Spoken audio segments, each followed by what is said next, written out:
The Hollywood Reporter's Late Night lately is a one-stop shop for all of the most memorable moments of late-night TV, coming to you each Saturday morning to ease you into your weekend. So fill up your coffee, set your DVR for the week and sit back. Below are a few of the week's best, funniest and strangest late-night moments you can't afford to miss. Compiled by Jennifer Connerman. John Oliver on Sunday became the first late-night host to address the allegations of sexual harassment aimed at Harvey Weinstein in a New York Times report that was published last week. Oliver noted on Last Week Tonight that this week marks the one-year anniversary of the leaked Access Hollywood tape in which then-presidential candidate Donald Trump made his infamous "grab them by the pussy" remarks about women, segueing to the Weinstein scandal, which on Sunday cost the film mogul his job. In response to the expose, Weinstein released a statement that read, "In part, one came of age in the 60s and 70s, when all the rules about behavior in workplaces were different. That was the culture then. I have since learned it's not an excuse, in the office, or out of it. To anyone. Yeah, you're right, your excuse isn't an excuse," Oliver said. In fact, it isn't even an excuse for that behavior in the 60s. Well, back then, we had no idea that women didn't want to be forced to look at dicks. That wasn't discovered by scientists until 1988. It was a different time. On Monday night, more hosts weighed in. Right off the bat, Jimmy Kimmel addressed any accusations that late night was collectively going to take it easy on Weinstein since he is a liberal Hollywood figure.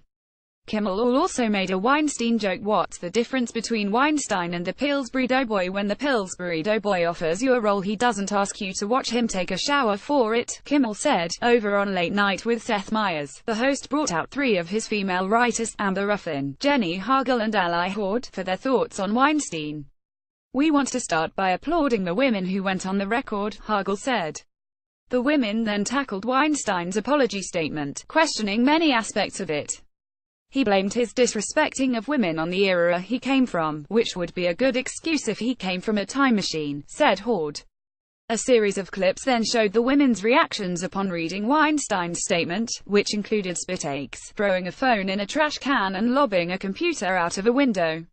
Meyers' A Closer Look segment also tackled the bullying, silencing and coercing from powerful men like Weinstein and Trump, as well as the toxic culture of male entitlement. Slamming Trump's presidency as an explicitly misogynist performance of dominance, he said, "Donald Trump is perhaps the most famous example of this kind of abuse of male power, but he is by no means the only one. Weinstein's entire ordeal is yet another window into the entitled mind of powerful, predatory men who are used to operating without consequence." On The Late Show with Stephen Colbert, the CBS host slammed the mogul, whom he called a human Shrek, saying that the disturbing allegations of sexual harassment amount to monstrous behavior that in a just world would not have been allowed to go on for decades.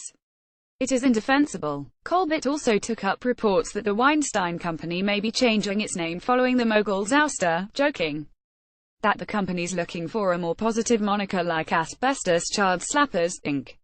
Later on CBS, Late Late Show host James Corden joked that Weinstein had been fired for violating the company's very strict 27 strikes and you're out rule, referencing the alleged decades of bad behavior from the mogul. Ultimately, Corden said, "Getting political, the fact is his behavior left two options: fire him from the Weinstein Company or elect him President of the United States." On NBC's Tonight Show, Jimmy Fallon made one joke about Harvey Weinstein. After recapping that Weinstein was fired and calling the sexual harassment allegations not good, Fallon joked, "They said if he keeps it up, he'll wind up with his own show on Fox News." Samantha Bee had some words of advice for men to avoid ending up in Harvey Weinstein's current situation during her Wednesday night show. The Full Frontal host shared her penis PSA for men in the workplace. "Fellas, I'm a big comedy star, Hollywood executive, and I found that it's quite easy not to masturbate in front of my employees. In fact, it's one of the easiest things I don't," said B.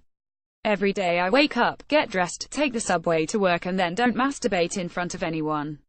B added, "Next time you get the urge to masturbate, just ask yourself, am I in front of an employee or a colleague? If the answer is yes, don't. Just don't." Ultimately, B pointed out that both political parties have had sexual harassers and said, "This is about men. Guess what, men can be creeps. Not all men." The extent of their creepiness seems to be a big surprise to everyone except women. Jon Stewart dropped by The Late Show on Monday to discuss Trump's tweets that criticized unfunny late-night hosts for being anti-Trump and not offering equal time. In the tweet, Trump added, "Should we get equal time? No," Colbert said. "You're the president. We make fun of you. But we're going to do it anyway, just to make you feel better, sir. I will now be joined by another host, licensed in unfunny.